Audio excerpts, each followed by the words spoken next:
안녕하세요. 오늘의 교회를 섬기는 권호영 목사입니다. 주로 성경의 첫 장을 보면 주기도문과 사도신경이 적혀 있는 책들이 많이 있죠. 주기도문은 예수님이 가르쳐 주신 기도로 우리가 무엇을 어떻게 기도해야 할지를 알려주는 것이고, 사도신경은 믿는 자들의 신앙 고백입니다. 그런데 사도신경을 보면 본디오 빌라도에게 고난을 받으사 십자가에 못 박혀 죽으시고 라는 구절이 나오면서 늘 성도들의 신앙 고백 가운데 회자되는 인물이 빌라도이죠.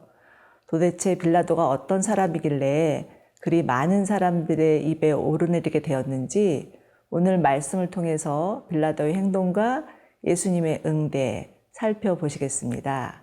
요한복음 19장 1에서 13절 말씀 함께 보도록 하죠.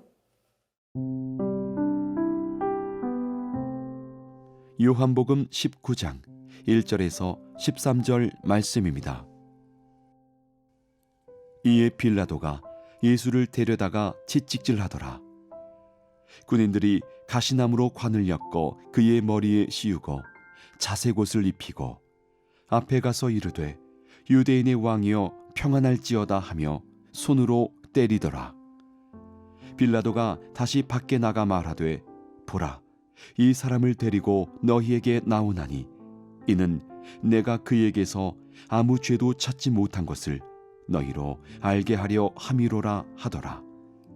이에 예수께서 가시관을 쓰고 자색옷을 입고 나오시니 빌라도가 그들에게 말하되 보라, 이 사람이로다 하매 대제사장들과 아랫사람들이 예수를 보고 소리질러 이르되 십자가에 못 박으소서, 십자가에 못 박으소서 하는지라.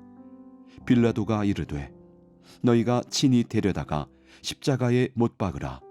나는 그에게서 죄를 찾지 못하였노라. 유대인들이 대답하되 우리에게 법이 있으니 그 법대로 하면 그가 당연히 죽을 것은 그가 자기를 하나님의 아들이라 함이니이다. 빌라도가 이 말을 듣고 더욱 두려워하여 다시 관정에 들어가서 예수께 말하되 너는 어디로부터냐 하되 예수께서 대답하여 주지 아니하시는지라. 빌라도가 이르되 내게 말하지 아니하느냐? 내가 너를 놓을 권한도 있고 십자가에 못 박을 권한도 있는 줄 알지 못하느냐?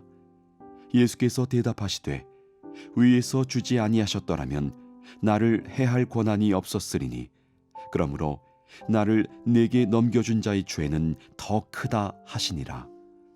이러함으로 빌라도가 예수를 놓으려고 힘썼으나 유대인들이 소리질러 이르되 이 사람을 놓으면 가이사의 충신이 아니니이다. 무릇 자기를 왕이라 하는 자는 가이사를 반역하는 것이니이다. 빌라도가 이 말을 듣고 예수를 끌고 나가서 돌을 깐 뜰, 히브리 말로 가바다에 있는 재판석에 앉아 있더라.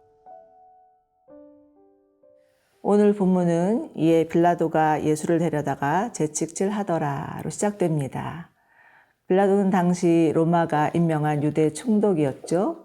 여느 로마인들처럼 유대인과 유대교를 경멸하는 자였습니다.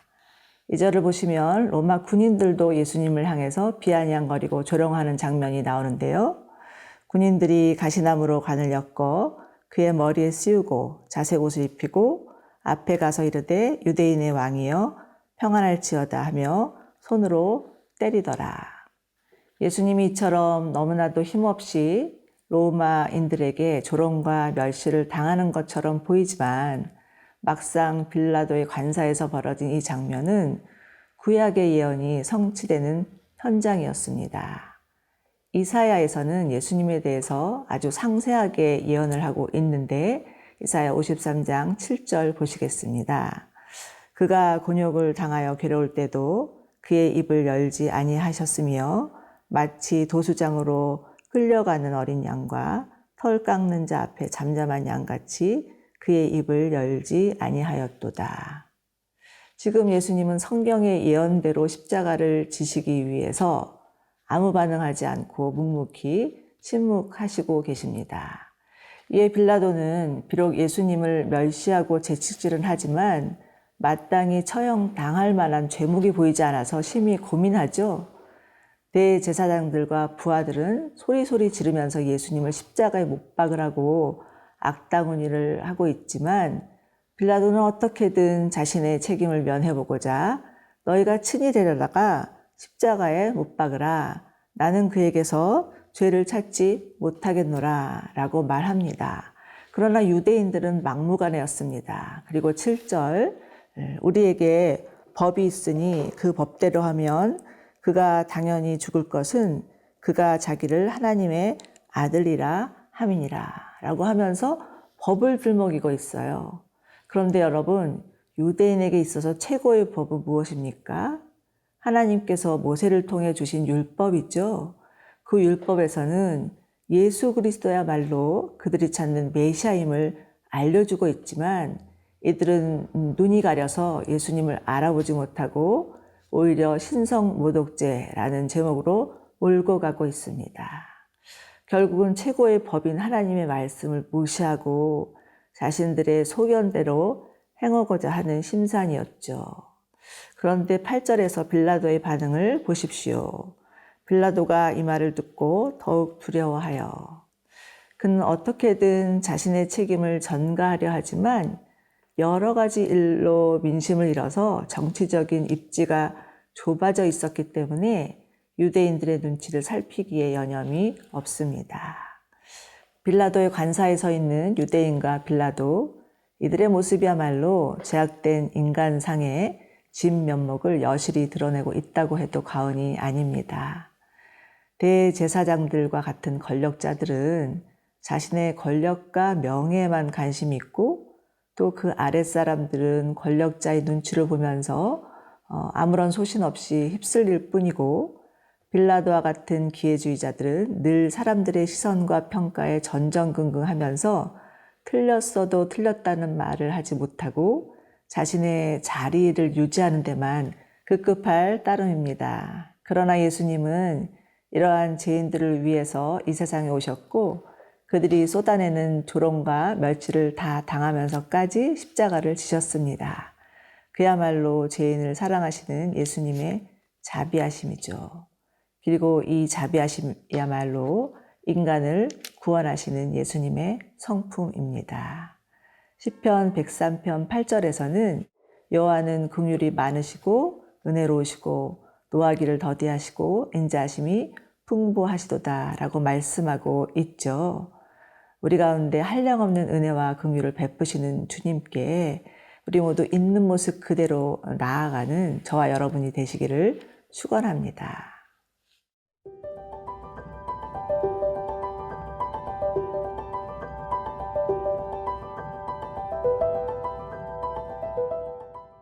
빌라도는 예수를 죽이려는 유대인들의 반응을 보고 나니까 너무 두려워서 다시 한번 예수께 묻습니다. 9절인데요. 너는 어디로부터냐? 빌라도는 도무지 예수님의 정체가 무엇인지 알 수 없어 묻지만 예수님은 일체 대답치 않으십니다. 오로지 침묵으로 일관하실 뿐이죠. 그 이유는 오직 하나였어요. 예수님의 십자가는 창세전부터 계획된 일이고 모든 인류를 구원하기 위함이었기 때문이죠. 이에 열받은 빌라도가 급기야 아무 대답도 하지 않는 예수님을 바라보면서 자신에게는 예수님을 놓을 권한도 있고 십자가에 못 박을 권한도 있으니 대답하라 라고 종용을 합니다.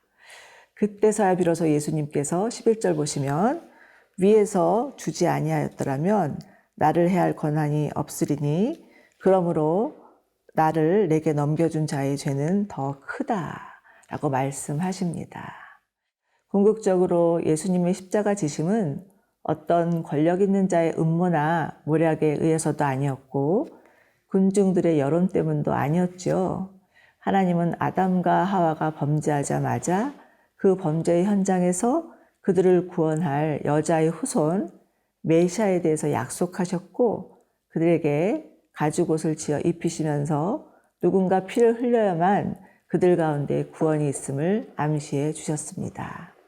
이처럼 십자가 사건은 악한 자들의 계략에 의해서 되어질 것 같지만 사실은 하나님의 뜻을 따라 결정된 하나님의 사건이었습니다. 그러나 여러분, 이는 하나님의 구원 계획에 동의하고 기꺼이 십자가를 지신 예수님의 순종 때문에 가능한 일이었죠. 히브리서 5장을 보면 그는 아들이면서도 받으신 고난으로 순종함을 배워서 온전하게 되셨노라고 말씀하고 있습니다. 여러분, 하나님의 일은 하나님께 순종하는 자들을 통해서 이루어집니다. 예수님의 어머니 마리아도 어느 날 천사가 와서 전해주는 말에 순종함으로 예수님을 잉태하는 영광을 얻게 되었고, 예수님의 아버지 요셉도 자신의 생각을 뛰어넘어서 역사하시는 하나님의 말씀에 순종함으로 예수님을 얻게 되는 축복을 누리게 되었죠. 그런데 순종이 말처럼 쉽지 않고 생각보다 어려운 이유는 무엇일까요? 우리 안에 빌라도와 대제사장들과 군중들과 같은 마음이 있었기 때문이죠.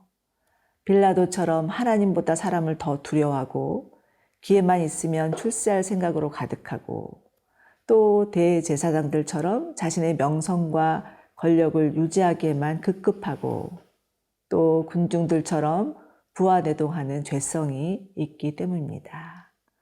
빌라도는 결국 예수를 끌고 법정에 세우고 맙니다.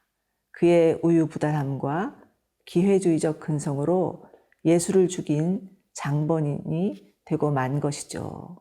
사랑하는 여러분, 순종이 제사보다 낫다고 하신 주님의 말씀을 기억하십니까?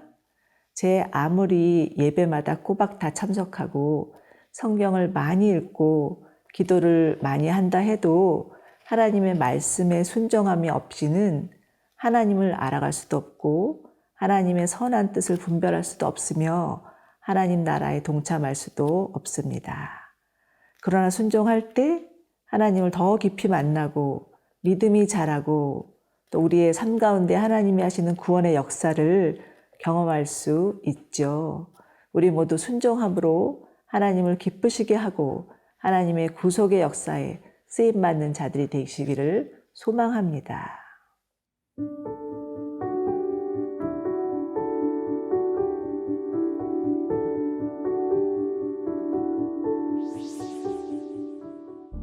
우리를 위해 그 모진 고난과 모욕과 멸시를 당하신 주님, 마치 도수장에 끌려가는 어린 양처럼 털 깎는 자 앞에 잠잠한 양처럼 침묵하심은 우리를 구속하기 위한 주님의 사랑임을 믿습니다.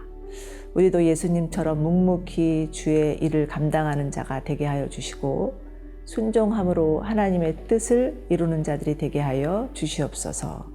예수님의 이름으로 기도드립니다. 아멘.